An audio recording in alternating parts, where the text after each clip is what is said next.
So how is everyone? I hope you're all well. I'm kind of stacking some videos back to back and spreading them out to make my job easier, and hopefully I can do some content while we are away that can sort of give you an insight into where we've actually gone. This is where the children could have picked anywhere, and they picked here. So yeah, it's one of them. But the place we're staying in is absolutely gorgeous. We're actually in Hemsby at the moment. But yeah, the chalet that we're staying in is this. We've come to Hemsby a few times again because the kids love it here. And yeah, this is the best one that we've ever stayed in. Newly renovated place, gorgeous. If you're ever in this area or you're from the UK and want to get away, come over to Hemsby and reach out to me. I'll give you the details of who this is. But look, anyway, let's get straight into the meat and potatoes, shall we? Idaho 4. Now, some of you will follow this, and not only will you follow it on the YouTube platform, but you'll potentially follow it on other platforms as well, like House Inhibit. And there are people who are classed as online sleuths, you know, and there are some people who are classed as potential super sleuths. And one in particular is Jessica Reed Strauss. You may or may not have heard of her. I think I've got that name correct, but someone was kind enough to pay for me to be subscribed to her kind of subreddit thing, and she has been looking and speaking to people around this case. And don't get me wrong, a lot of it is matched with what we cover on here anyway. There are a few intricacies that she goes into that perhaps YouTube don't, but there is an overarching situation, and that is that the locals around this area, they are afraid. They're afraid to talk. They're afraid to reach out and say their story. And you think to yourself, look, if Brian Kohberger did this crime and he's inside, he's incarcerated awaiting trial, what is there to be afraid of? What is there to be afraid of? Think about it. They've got the guy who done it. Apparently, up to this point, they'd not had a crime like this since, what, 2015?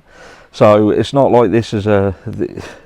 Don't get me wrong, maybe this has taught them how sort of fragile the community is. Maybe it's that, but it doesn't seem to be that. It seems to be that specifically regarding this case and what happened, nobody wants to open their mouths. Yeah, you've heard the likes of Kim come out, you've heard the likes of Dave, and even those stories, especially Dave, it would appear that he goes onto one channel and is quite open and willing to chat. But then on the second interview that he done, it was as if something had happened from between the first interview and the second. He was a lot more uncomfortable about talking specifically around the narcotics use. And yeah, you read into that as you will. But my thought process is look, what is there to be scared of in this case if they think they've got the right person? Even the gag orders and stuff like that, at the end of the day, if people want to turn around and say speculation online is going to harm the case, then what difference does a gag order make? The gag order could in fact help to counter argue some of the speculation that is out there with actual true facts. You know, if the facts that exist are purely facts, then it can't harm the case, because you're trying to try someone for doing a murder, and if he did it, and justice will prevail.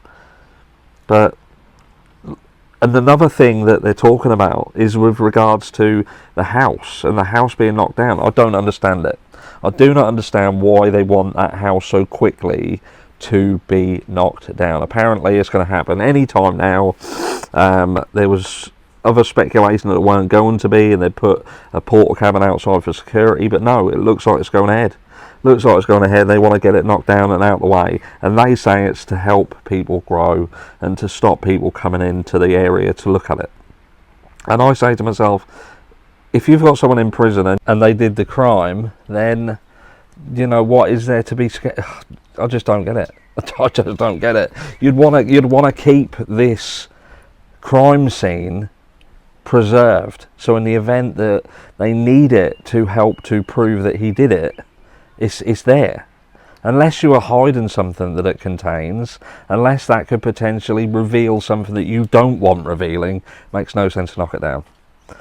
And that's the way I look at it. And like, there's more stuff being said. Again, I take you back to what Jessica was talking about. She talks about a lot of things that we talk about on YouTube ourselves, but you know, there are some other things that she talks about, and in particular she talks about the narcotics use and the fact that there were people out on the peripheral of 1122 King Road, and I'm not going to mention any names because those who follow the case will know who I'm talking about, but you know, to the arguments that had apparently happened not long, you know, in the run up to this. Let's not forget as well that Steve Gonsalves had been in there and changed locks on the doors. Something had happened. There was an issue where either these people inside this house had fell out, and we kind of saw an insight into that and an argument that had sparked between this group. And a few weeks later it just descends into complete and utter chaos. And 4 people lost their lives. But you can't talk about it. Nothing to see here. Brian Koberger did it. He just headed over one day because he flipped out because he wouldn't get a message back on Snapchat or Instagram, and decided to make every single mistake under the sun that he spent the last, decade learning not to. That makes sense. Anyway, that's me done, and I'll catch you all in the next one.